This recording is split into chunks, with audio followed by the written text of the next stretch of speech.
যেই নারী রান্নাঘরে 3টি ছোট্ট আমল করবে ওই নারীর কপাল খুলে যাবে, তার রান্না করা খাবারে আল্লাহ তাআলা রহমত বরকত ঢেলে দিবেন, তার রান্না অত্যন্ত সুস্বাদু হবে, সংসারে আয় উন্নতি দিয়ে আল্লাহ তাআলা ভরপুর করে দিবেন। ওই নারী আল্লাহর কাছে যা চাইবে আল্লাহ তাআলা তাকে তাই দান করে দিবেন। সুবহানাল্লাহ। এজন্য প্রিয় মা ও বোনেরা, প্রত্যেকটা দিনই তো আপনাদেরকে রান্নার কাজকর্ম করতে হয়, সকালের নাস্তা তৈরি করতে হয়, দুপুরের খাবার প্রস্তুত করতে হয়, এমনকি রাতের খাবারও আপনাদেরকে রেডি করতে হয়, যার কারণে অধিকাংশ সময় আপনাদেরকে রান্নাঘরে থাকতে হয়। আর এই রান্নাঘরে থাকার সময় আপনারা যদি ছোট্ট 3টি সহজ আমল করতে পারেন, কাজ করতে পারেন, আল্লাহর কসম করে বলছি আপনার সংসারের আয় উন্নতিতে যে বরকত হবে সেটা আপনি নিজ চোখে দেখতে পাবেন ইনশাআল্লাহ তাআলা। তার জন্য অবশ্যই আপনাদেরকে ছোট্ট 3টি আমল করতে হবে। 1 নম্বরে যে আমলটি আপনারা করবেন সেটা হলো, যখনই আপনারা রান্নাঘরে প্রবেশ করবেন তখনই আপনারা সালাম দিয়ে রান্নাঘরে প্রবেশ করবেন। আসসালামু আলাইকুম ওয়া রাহমাতুল্লাহি ওয়া বারাকাতুহু। এইরকম ভাবে পরিপূর্ণ সালাম দিয়ে আপনারা রান্নাঘরে প্রবেশ করবেন। এখন বলতে পারেন, হুজুর রান্নাঘরে তো কোনো মানুষ থাকে না, তাহলে কেন আমাদেরকে সালাম দিতে হবে? প্রিয় মা ও বোন, রান্নাঘরে মানুষ না থাকতে পারে, কিন্তু আপনার রান্নাঘরে আল্লাহ তাআলার রহমতের ফেরেশতারা সব সময় থাকে। আপনি যখন সালাম দিবেন আপনার সালামের জবাব রহমতের ফেরেশতারা দিবে। সুবহানাল্লাহ। নবীজি সাল্লাল্লাহু আলাইহি ওয়াসাল্লাম বলেছেন, তোমরা সমাজের মধ্যে সালামের প্রচার প্রসার ঘটিয়ে দাও। কারো সাথে সাক্ষাৎ হলে সালাম দাও, কারো বাড়িতে গেলে আগে সালাম দাও, তারপরে বাড়িতে প্রবেশ করো। হাদিসে এসছে আসসালাম বাদাল কালাম, আগে সালাম তারপরে কালাম। এজন্য প্রিয় দিনী মা ও বোনেরা, অবশ্যই আপনারা রান্নাঘরে প্রবেশের শুরুতে আসসালামু আলাইকুম ওয়া রাহমাতুল্লাহি ওয়া বারাকাতুহু এরকম পরিপূর্ণভাবে সালাম দিয়ে তারপরে প্রবেশ করবেন। 2 নম্বরে যে আমলটি করবেন সেটা যদি করতে পারেন তাহলে আপনাদের কপাল খুলে যাবে, আপনার রান্না করা খাবার অত্যন্ত সুস্বাদু হবে, আপনার পরিবার সংসার থেকে আল্লাহ তাআলা সকল প্রকারের অভাব অনটন দারিদ্রতা দূর করে দিবে, আপনার সংসারের আয় উন্নতিতে যে বরকত হবে সেটা আপনি নিজ চোখে দেখতে পাবেন। সুবহানাল্লাহ। এজন্য প্রিয় মা ও বোনেরা, 2 নম্বরে অবশ্যই যে আমলটি করবেন সেটা হলো, আপনারা রান্নাঘরের প্রত্যেকটা কাজের শুরুতে বিসমিল্লাহির রহমানির রহিম বলে তারপরে শুরু করবেন। আপনি রান্না করার জন্য ভাতের চাল ধুইতেছেন, চাল ধোয়ার শুরুতে অবশ্যই আপনি বিসমিল্লাহ পড়ে তারপরে শুরু করবেন।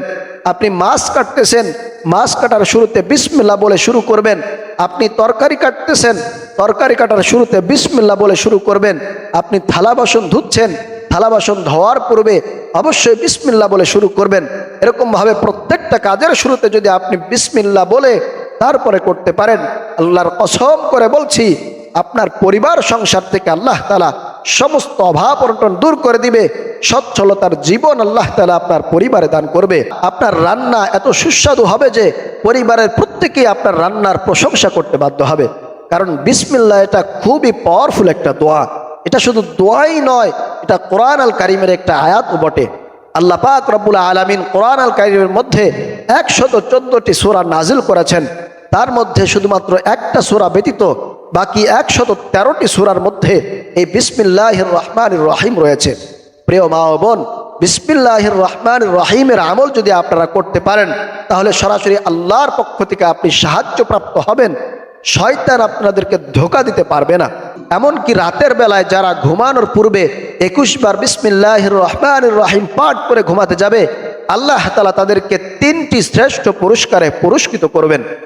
1 নম্বর পুরস্কার হলো, রাতের বেলায় সে কখনো খারাপ স্বপ্ন দেখবে না, কখনো সে রাতের বেলায় স্বপ্নের মধ্যে ভয় পাবে না, এটা আল্লাহ তাআলা আপনার জন্য নিশ্চিত করে দিবেন। 2 নম্বরে যে পুরস্কার দিবেন সেটা হলো আপনার জানমাল বাড়ি ঘরের নিরাপত্তার ব্যবস্থা আল্লাহ তাআলা করে দিবেন। আপনার জানের উপরে কেউ আক্রমণ করতে পারবে না। আপনি ব্যবসা করেন, আপনার ব্যবসা বাণিজ্য আগুনে পুড়ে ধ্বংস হবে না। আপনার বাড়ি ঘরে কেউ চুরি করতে পারবে না, ডাকাতি করতে পারবে না। আল্লাহ তাআলা সার্বক্ষণিক আপনাকে রাতের বেলায় ফেরেশতাদের মাধ্যমে নিরাপত্তা দান করবেন।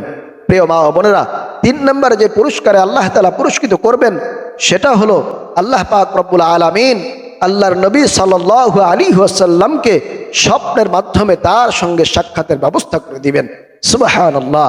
এজন্য প্রিয় মা ও বোনেরা, 2 নম্বরে যদি আপনারা বিসমিল্লাহির রহমানির রহিমের আমল প্রত্যেকটা কাজের শুরুতে রান্নাঘরে করতে পারেন, তাহলে আল্লাহ পাক রব্বুল আলামিন এই পুরস্কারগুলো আপনাকে দান করবেন। সংসারের আয় উন্নতির যে বরকত, সেটা আপনি নিজ চোখে দেখতে পারবেন। জন্য আমি অবশ্যই আপনাদেরকে বলবো, আপনারা সকলেই রান্নাঘরে প্রবেশের শুরুতে, প্রত্যেকটা কাজের শুরুতে বিসমিল্লাহির রহমানির রহিম অবশ্যই পাঠ করবেন ইনশাআল্লাহ।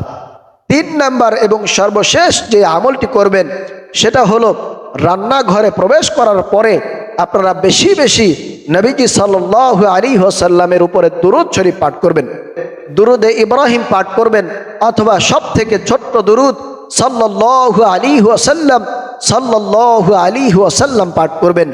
একবার আল্লাহর নবীর উপরে যারা দুরূদ পাঠ করবে, আল্লাহ তাআলা তাদের উপরে 10টি রহমত নাজিল করবেন, 10টি নেকি তার আমলনামায় লিপিবদ্ধ করে দিবেন, 10টি গুনাহ ওই ব্যক্তির আমলনামা থেকে আল্লাহ তাআলা কেটে দিবেন। সুবহানাল্লাহ।